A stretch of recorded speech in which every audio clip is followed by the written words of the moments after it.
African Black Beauty in the sun-drenched village of Nintumgumaru, where baobab trees stood like ancient guardians and the air smelled of mango and earth, lived a 12-year-old girl named Makena.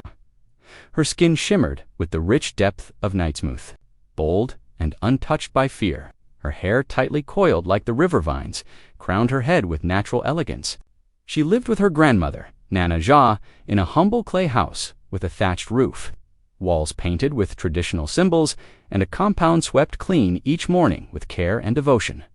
Makena was a curious girl, full of life, laughter, and dreams bigger than the sky. But beyond her vibrant spirit, there was a sadness she carefully hid from the world. At school, her classmates teased her relentlessly about her dark skin.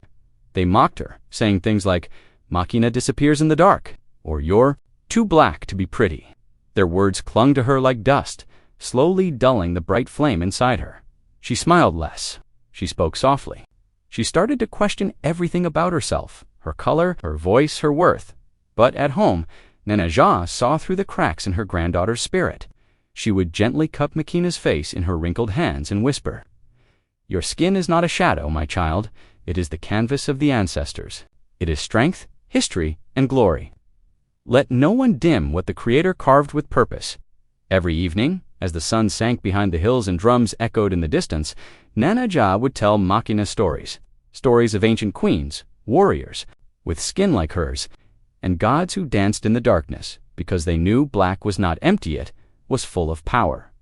Makena listened, and deep within, a seed began to stir. Every year in Nintumgumaru, the village came alive with colors, sounds, and celebration during the festival of Budia, cherished tradition, where girls aged 10 to 15 competed to be crowned the face of Nintumgumaru. It wasn't just about physical beauty. It was a display of culture, poise, intelligence, dance, and traditional knowledge. The winner would serve as a youth ambassador, symbolizing grace and pride in African heritage. Makena had always watched the festival from the crowd, her eyes wide with admiration. The girls wore rich kente, their hair braided into regal styles, beads clicking against their necks and wrists as they moved with grace. This year, for the first time, Makena felt the pull in her chest, the longing to stand on that stage, to be seen, to be celebrated. When she told her classmates she would be registering for the competition, their laughter filled the classroom like a swarm of flies. "You," said Ama, the girl with the light skin and green eyes, "the festival is for beautiful girls, not shadows." The other girls chimed in. "She wants to represent the village." As what? The ghost of Numgumuru. Makena felt her stomach drop. Her lips parted to reply, but no words came out. She swallowed her tears and clenched her fists beneath the desk. At home, she told Nana Ja everything. Her grandmother listened, nodding slowly. Then she smiled a slow, knowing smile and said, "Even the moon must pass through darkness to shine. And you, my child, were born to shine in your own time." That night, Nana Ja brought out a special calabash. Inside was a piece of woven cloth, old but beautiful, stitched with cowries and dyed with deep indigo. "Your mother wore this when she danced for the ancestors. You will wear it too." Makena touched the cloth. It was heavy, but it warmed her hands like fire. She had made her decision. No matter what they said, she would walk that stage. The week leading up to the Festival of Beauty was full of preparation. The village square was swept clean. Musicians practiced beneath mango trees, and the air buzzed. With excitement, Makena woke early each morning to help Nana Ja fetch water, sweep the compound, and prepare food. But after the chores, she trained in secret. Behind their home, in a quiet grove where the trees whispered encouragement, Makena practiced her walk, her dance steps, and her speech. She stood tall, shoulders back, remembering her grandmother's words, "Your back must not bend before your crown is set." One evening, while returning from the stream, Makena met a traveler. He was a tall, lean man with sun-darkened skin, locked hair, and the kind of eyes that had seen many roads. A carved staff rested in his hand, and around his neck hung a leather pouch filled with amulets. The village children whispered that he was a story keeper, a rare kind of man who remembered the songs of old and the names of forgotten queens. "Name, child?" he asked, his voice low and musical. "Makena," she replied shyly. He looked her up and down, not unkindly. "And what do you carry?" Makena hesitated. "Dreams," she finally said. The traveler chuckled. "Good, because the path of those who carry dreams is always uphill. But remember, this many great African women walked harder paths than yours. Queen Nyenzinga of Angola, who faced the Portuguese, Santiwa, who led warriors against the British, Makeda of Sheba, whose name still lives on the winds." Makena's heart raced. Were they? He looked her in the eyes and smiled, darker than midnight, brighter than stars. He reached into his pouch and handed her a small carved ebony pendant. "Wear this on the day of the festival. Let it remind you your story is already legendary. You just have to tell it." Makena clutched it tight. Something inside her stirred again, bigger this time. Her journey had truly begun. The night before the festival, the skies turned gray. Rain fell in sheets over Nintumgumuru, turning the roads to rivers and filling the air with the scent of wet earth. Makena sat in her room, her cloth laid out beside her, the carved pendant from the traveler resting on top. A clay lamp flickered. In the corner, casting soft shadows across the walls. But inside her, the shadows were louder than the light. All day, her classmates had whispered and pointed. One of them had even drawn a picture of her on the black Borda crude sketch of a girl in darkness with the words "too dark to shine" written underneath. The class had erupted in laughter. Makena had smiled through it. But now, alone, her mask cracked. She turned to the small mirror propped against the wall. The same mirror her mother had once used. The same mirror her grandmother used to braid. Her hair? She stared at herself. Her wide nose, her full lips, her deep skin. Tears spilled down her cheeks. Suddenly, she wasn't alone. The flames of the lamp danced, and in the mirror, her reflection shimmered and changed. A woman appeared in place of her, a glowing figure with black skin, shining like polished obsidian, dressed in ancient robes and a crown of stars. "I am Niamajua, spirit of the forest," the figure said softly. "I come to remind you, mirrors do not reflect worth. They reflect only the surface." Makena gasped, unable to speak. "You carry the power of 1,000 grandmothers," the spirit said, "and their beauty runs in your veins." Then the mirror went still. The rain stopped. Makena looked again, this time. She didn't see ugliness, she saw strength. She saw a queen. The morning of the festival dawned bright and clear, as if the storm had washed away all the doubt in the sky. Makena rose early, her heart fluttering like a butterfly. Nana Ja helped her bathe with scented herbs and oils, brushing her hair gently and braiding it into long, neat rows adorned with tiny cowrie shells.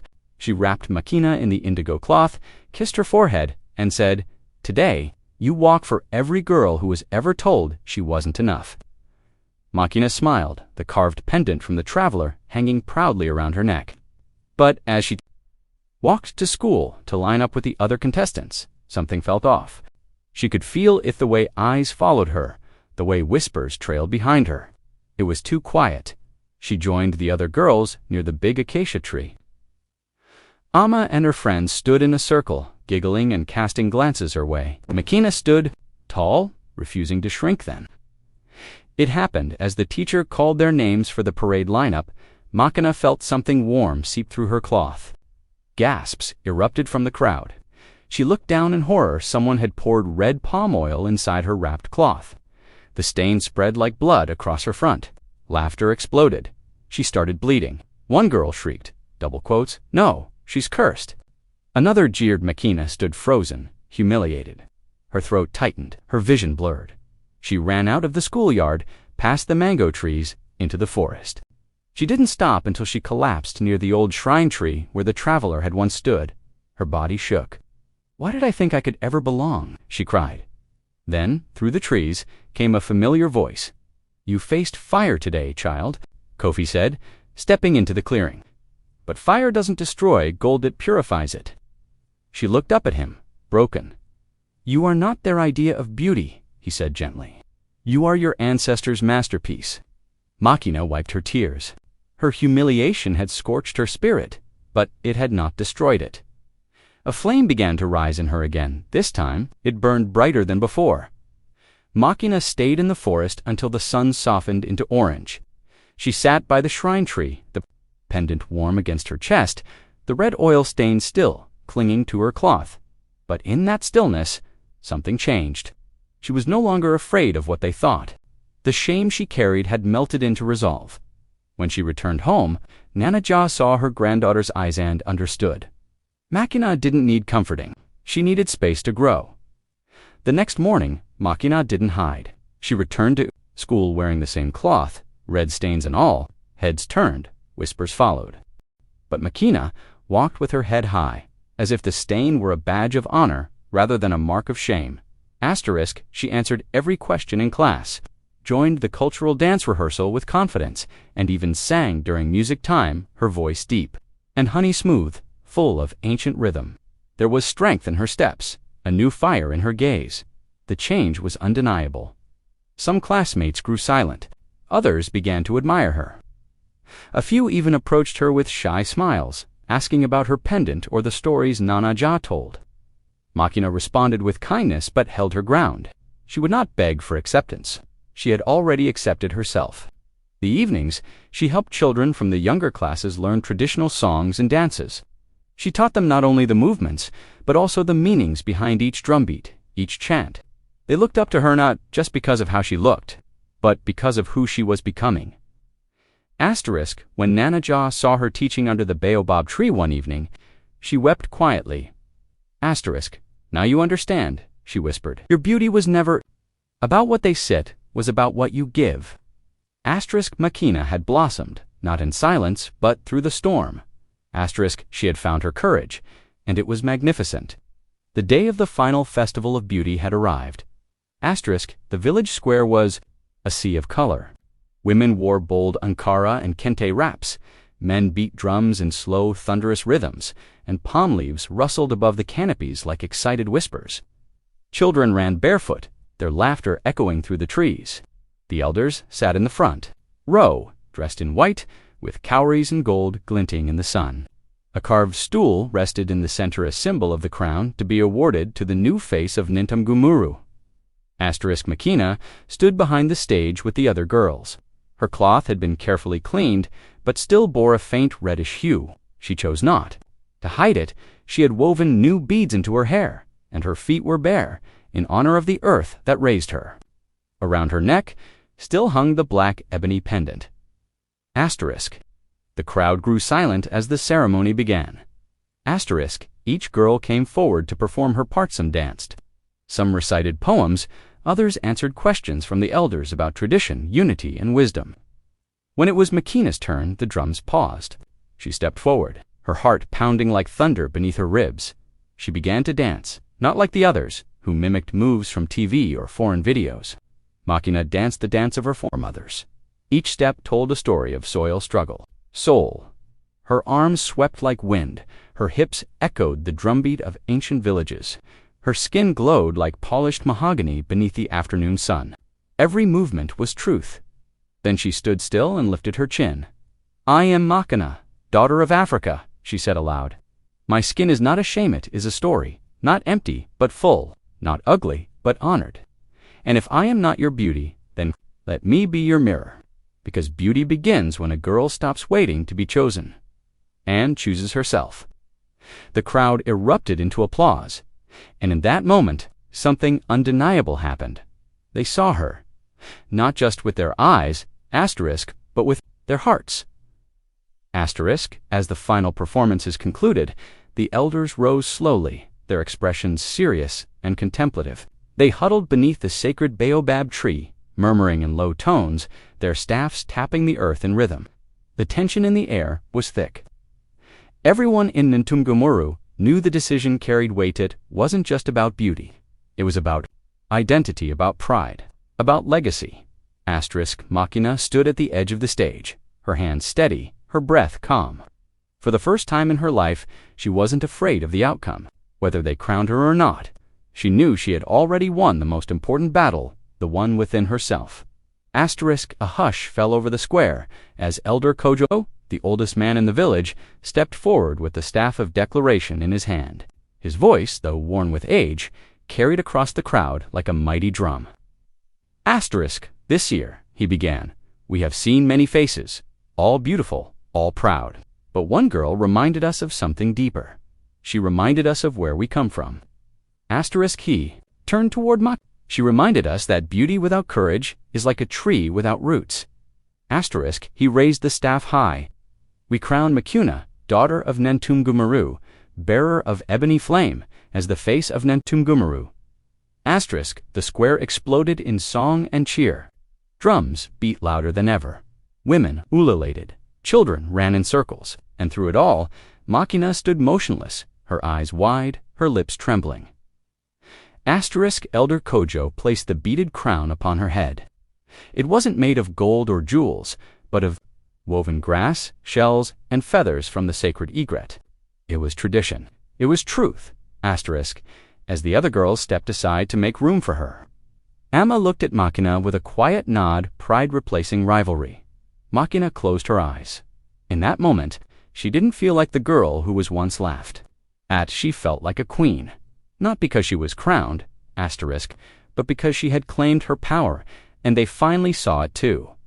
The days following the festival were a whirlwind. Everywhere Makena went, people greeted her with warmth and honor.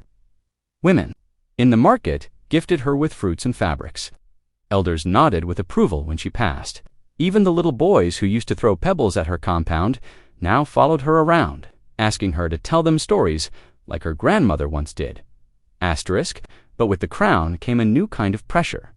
Makena was no longer just a girl she was, now a symbol. Every word she spoke, every action she took, every smile or frown was watched, weighed, and whispered about.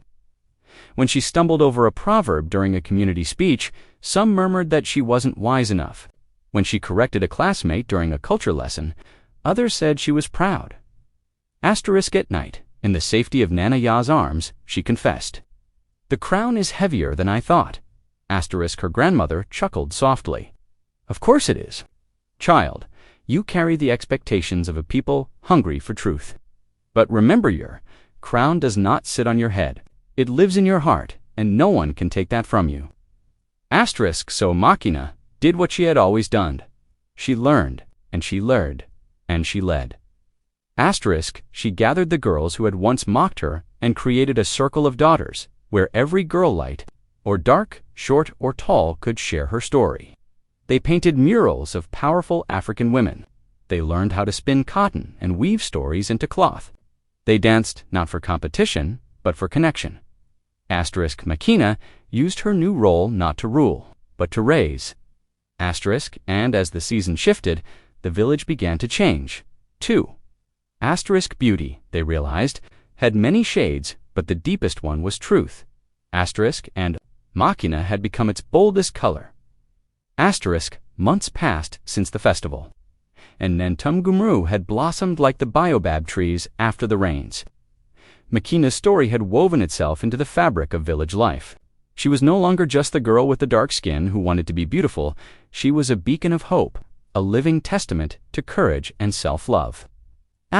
One morning, as the sun painted the sky with strokes of gold and rose, Makena stood on the village hilltop, looking out over the land that raised her. Children played nearby, their laughter mingling with the songs of birds. Women gathered in the market, prepared colorful baskets, and men repaired the fishing nets by the riverbank. Nana Ja joined her, handing Makena a small calabash filled with fresh water. "You have come far, my child," Makena smiled, feeling the warmth of the sun on her face and the strength of her ancestors in her bones. "I have learned that beauty is not about fitting into a mold. It is about breaking the mold, shining in your own light." Nana Ja nodded, eyes shining with pride. "And you have taught others to do the same. That is the greatest gift." Makena took a deep breath, then lifted the ebony pendant to her lips in a silent vow. "I will carry this story forward, not just for me, but for every girl who looks in the mirror and wonders if she's enough." As she looked down at her hands, dark, strong, and unyielding, she knew this was only the beginning. The path ahead would have challenges, yes, but Makena's spirit was unbreakable, her beauty undeniable. The African sun rose higher, casting light on a new dawn for Numgumuru and for Makena, the girl who became a queen.